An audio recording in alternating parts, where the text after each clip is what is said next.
Italy and Georgia, folks. Georgia get the result at home, 28 points to 19. This is a fixture I would love to see more of because the general position of the teams and where they're at, and all the talk that goes on about, just where these teams are at. I think it's a fixture that's got some bite to become a proper good rivalry if they played each other a bit more. If you haven't seen this game, I've only just managed to watch it. It wasn't broadcast here in New Zealand, so there's a legend who put it up on YouTube. It's in Georgian commentary, but I don't mind. Really good atmosphere, really good crowd, incredible, really, and had kind of like a World Cup final just feeling about it. The atmosphere at that Georgian stadium was absolutely quite incredible. They clearly felt something was special in the air. They had some kind of PA announcer who was like trying to get behind the crowd, get them to fire up. But anyway, we'll go through some key events and stats, and you guys can let me know your thoughts on this game if you have seen it. If you haven't, like I said, it's up on YouTube. Hooray! Legendary people who do that kind of stuff for those of us who didn't have access to it. First scrum of the game was in 3 minutes, and I was keen to see how that would go because obviously the Georgian scrum gets a lot of plaudits, although part of that I think is historical. I'm not sure the Georgian scrum in recent years has been as deadly as it kind of used to be in the past, but it did show some pretty good power in this game, although the first one was a wee bit messy. Both Georgia and Italy were chucking some kind of loose passes early. The relentless Georgian attack, though, on 10 minutes eventually ended with a try to Alexander Torua. Torua, who's been around since the Rugby World Cup 2011. Like, that guy is just an absolute fixture. He's got to be in his 30s, mid-30s by this point. But he seems to be a legend of the Georgian game. He's able to maintain his spot in the team. He gets the first try, the veteran. Like I said, relentless attack. They maul it. They go through some phases, and Lobjan needs with the grubber kick through for Torua. It's a great finish. He only just gets it to the ground, but it's fingertip stuff. And he gets it. If I'm right, I think that was all from kind of Brex chucking a wide ball that he didn't really need to chuck in his own half, like way too high. And the TMO checked it. It was all good. Misconversion, but 5-0 to Georgia. Just what the crowd wanted to get behind their team. I feel like if Italy scores first, maybe they're able to reduce the impact of the crowd. But because Georgia get a quick fire double, it just absolutely doubles down on the impact that the crowd have on the game because they were loud, really, really loud. The second try comes like only 3 minutes later.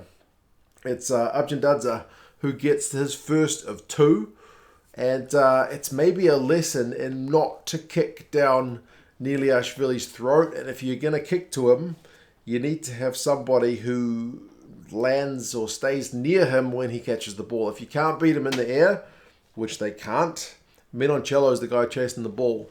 I think he's a bit too overeager. He overshoots the ball. So Niniashvili is able to kind of get it with relative ease. And on the kick return, he just tears off down the right wing, gets the ball to Abjandadza, the 10, who kind of just swerves around Kapuoto, who's trying to cover. And it's 12-0, man. The crowd is absolutely losing their minds. The atmosphere is bonkers. I wish we had that kind of atmosphere here in New Zealand. Great lead to the Georgians. So the Italians at this point just need to kind of slow things down. They need to calm it down. Georgia missed a penalty, 50-metre one. Had the distance, but not quite the accuracy on 16 minutes. But then the Italians start to come back into the game. They're under a bit of shock. The crowd, as I mentioned, the Georgians won 1-2 double with the tries. But now the Italians calm it down. They're able to come back into the game. Menoncello gets his try, the only try of the game for the Italians. It's a bit of a messy one. I'm not sure if Rutzer was supposed to be playing the ball on the ground like he did, but either way, the ball kind of spills loose after they've had a wee bit of an attack, and Menoncello is able to go over. So, I mean, it was a bizarre one as well, because just like the first Georgian try was kind of from a loose bit of Italian passing, the Italian try is from Georgia losing their own line out. It's kind of that turnover ball way back when that sets up the Italian try. So errors being punished from both sides, really. But yeah, 12 points to 7. And Menoncello, I think it was Menoncello, did well to beat the Georgian hooker when he went over the line, man. He showed some pretty good power. So 12 points to 7. I knew the result going into this one, to be honest, but I would have thought from here Italy need to kind of start turning the screws. They do, although not before Brex again. I think I don't know, sometimes he just throws unnecessary passes, like it makes it overcomplicated. He throws a really wide pass to Rutzer. Like Rutzer is out on the left wing. Even if it's a cut-out pass, even if it gets to Rutzer, he's not going to go length of the field and score a try.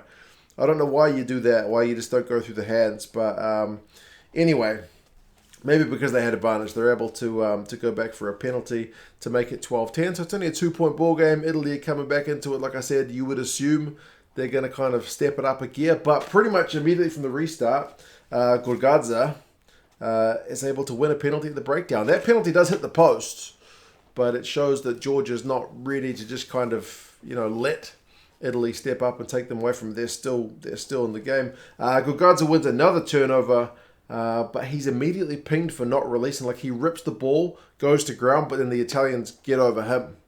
So it's a quick fire kind of double turnover. So he ends up conceding the penalty that time. So the Italians kick that, 13 points to 12. Italy's in front after a horrendous start. It's not a bad comeback, to be fair. I'll give the Italians some credit, given the hostile atmosphere, for settling it down and being able to come back into it. Their lead, though, doesn't last long because that penalty was on about 32 minutes. The next try is on 36. And it's Niniashvili who sets it up again. And it's the kick return again. It's a troubling one for the Italians. But, man, this guy Niniashvili, he's only like 19. It feels like he's been around for a couple of seasons. People were telling me about him at least a year or two ago. I think maybe 2 years. Was it pre-COVID? I don't know. But he's been like the next hot thing in Georgian rugby for quite some time. So he's a very familiar name to me. There's only a handful of guys in the Georgian squad that I would say, right, if they were walking on the street, I would be able to pick them out. Would I know their name? Kind of maybe not. But Niniashvili is one of those guys. And, man, on the kick return, like I said, he goes really close. And again, it's the chasers who are kind of really aggressive on the ball. But if you're going to miss the ball and you let Niniashvili catch it clean, you're going to have some trouble. I think there was 2 of them that time. But, yeah, they go through some phases. And then eventually, Argentado is able to get his second try. He's pretty much unopposed when he goes over. So any momentum the Italians had by taking the lead is immediately taken away. So 19 points to 13. And then Argentado again, after getting his double, does it down the other end where he's able to hold up Lucchese, the hooker, as they're trying to get a maul try. Like often when you think the teams which are higher ranked or higher, in the higher competitions, usually tier 1 teams, when they play tier 2 teams, they can usually maul their way with a bit of success, albeit it's a bit of a different one because Italy is usually one of the lower ranked tier 1 teams and Georgians are pretty well known for their forward play. But the maul does go close for the Italians, but nah, man, held up. And as I said, it's the 10 who holds up the hooker, so well done, like desperation defense to keep the lead before half time. Italy eventually tap it 5 meters out. They're determined to get a try before half time. They get a penalty again. This time they get a line out, but the maul gets sacked. Lucchese is pushed into touch, and the Georgians take that lead into the shed. So the crowd is loving it. The position's been pretty even, 49-51, but the territory is all Italy, 63-37. But the scoreboard, man, it's 3 tries to 1, with Niniashvili having a big hand in 2 of them. And as I said, from that kick return. So maybe that influences a bit of the way the Italians play in the second half, because there's a few times they get caught trying to run the ball out of their half, but maybe they're under instructions, don't kick to Niniashvili. It would make sense. But yeah, second half, big period of Italian pressure. Fusa goes close, back for a penalty, and then they muck the line out. Like Italy at times in this game were pretty frustrating. Like they've got a line out 5 meters out from Georgia's line. The Georgians don't even contest it because they're ready for the maul. And Italy mucked the line out, like an uncontested line out. How can you lose it? They managed to lose it. Eventually, with all the pressure for about 10 minutes, Italy just end up opting for 3 because they kind of give up on the try. I guess you got to take the points. They're right in front. 19 points to 16, back to being a close one. I do admire the Italian kind of confidence or gusto to try and run the ball out of their own half. And as I said, maybe they don't want to kick to Niniashvili because they've been punished for it twice. But like you knock it on, then the Georgians go through some phases, then you can see the penalty, and it's 22 points to 16. Maybe it's you damned if you do, damned if you don't. Maybe you just need to kick somewhere else. But yeah, punished the Italians. So 22-16. Georgians hit the post again on the hour mark. That one was Capuozzo not releasing. Georgia end up attacking in the Italian half, but they end up knocking it on. So a little bit of a let off, but the Italian defence holds pretty well. From this point on, though, the Italian scrum's under a wee bit of pressure. And it kind of tells as the rest of the game goes on. Aprosizza, when he comes on, he's a little bit lucky when the Italians are on the attack again that he doesn't get yellow carded for a deliberate knock-on, because he does that thing where he shoves his hand up to kind of block a wide pass, but the pass itself is forward. So he doesn't get punished because, you know, forward pass is the first call, so nothing doing. But if it hadn't been a forward pass, those reflexes would have got him in trouble. But anyway, not to be. Padovani, he shells a pass on 67 minutes when the Italians were hot on attack. It's pretty frustrating. Like some of those basic skills kind of letting the Italian guys down under a wee bit of pressure. Halafi, he gets pinged for not releasing. Aprosizza hits a long penalty. Must be like 55 meters, so it's 25 points to 16. He's got a big boot. Although Tommy Allen hits one back on 73 minutes to keep the Italians alive within touching distance. It's 25-19. Remember that Georgian scrum? Wins a penalty on 75 minutes. A real chance for the Georgians to put the game beyond touching distance. But it's a horrible kick from Aprosizza. He really shanks it, but he gets another chance 2 minutes later. Rutzer pinged for not rolling away. Long penalty again, 50 plus meters. Like the one that he shanked was kind of a penalty to the side rather than the distance, and he didn't have the accuracy. But the long distance one, he nails it. So it's 28-19. That's pretty much game over, man, because only like a minute to go. Italy do manage to win a penalty right before the clock, the match clock, not the TV clock, because the TV clock's already past 80. The match clock is just before 80. And Tommy Allen's got a chance to kick the penalty to at least give the Italians a chance to get a score before full time, but he misses it. He has to rush it. He must have only had like 20 seconds, maybe less.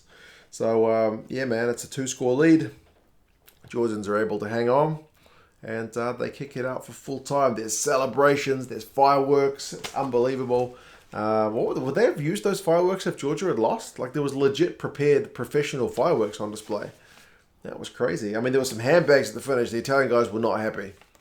They were not happy, but anyway, it's a really good win for the Georgians. Really good entertaining game. Like I said, the commentary team in Georgia, the atmosphere at the ground, the fireworks, and everything was just really, really vocal. As I said, the Italians were pretty disappointed with some of their skill set letting them down. They did have some chances. The line out in particular, a few of the chances with the outside backs, Brex chucking a couple of passes he didn't need to throw.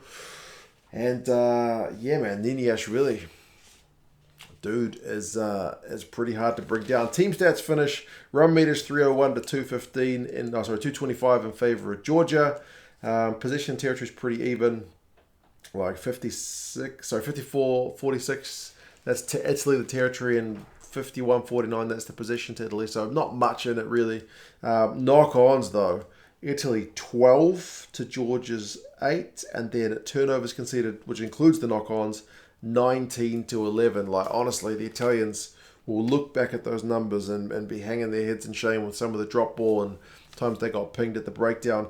Clean breaks is 3 apiece. 2 of those are Niniashvili for Georgia. Penalties conceded 15 to 9. So that's Georgia under the pump, actually, from the referee's whistle. But yeah, Italy unable to capitalize in that regard. Like, so many times they were down the Georgian end, knocking on the door, just couldn't convert, eh? I mean, partly it's the high balls as well. The Georgian guys did ping the Italian guys with some high balls early, and they did seem to struggle with them a bit. Individuals: Niniashvili, 2 try assists, 109 run meters, 2 clean breaks, 7 defenders beaten. What a shift from the young man. That's pretty much all in the first half as well. He didn't have that much to do in the second half offensively. Gorgadze, I love that guy since the World Cup when I really got to know his game. Like, he's a really impressive guy, real all-round guy. 11 from 12 tackles, 3 defenders beaten. He really does it all. Totowa, the 35-year-old, gets his try, bunch of run meters. Yeah, happy days for him. Makes a few tackles, 3 from 3 tackles. For the Italians, Lamaro makes 10 from 11 tackles. He was pretty annoyed at the end. His post-match quick interview, like on the field, which is obviously when emotions are running pretty high, kind of one-word answers. Yeah, not happy. Really, really angry, I think. Kapuotso, like his battle up against Niniashvili was always going to be an interesting one, but I mean, 52 metres and 3 runs is a good return, but drops a few balls, misses a couple of tackles, unfortunately for him. I mean, Padavani, he shells 3, Rutsa shells a couple, Lamaro shells a couple, so yeah, interesting one, guys. Glad I got to watch it. As I said, it wasn't broadcast here in New Zealand, but I scoured the internet high and low, only to find it on YouTube buried pretty deep in the search results. But the full game is there. A lot of you would have already seen the highlights already, most of them for the first half, because that's when all the tries were scored. But if you do have a bit of time, you could spend your time in worse ways than going to watch Italy against Georgia, because it was a pretty thoroughly entertaining game with a really great atmosphere. 15 minutes. I better go, folks. Got to go to bed. You guys take care of yourselves. Congratulations, Georgia.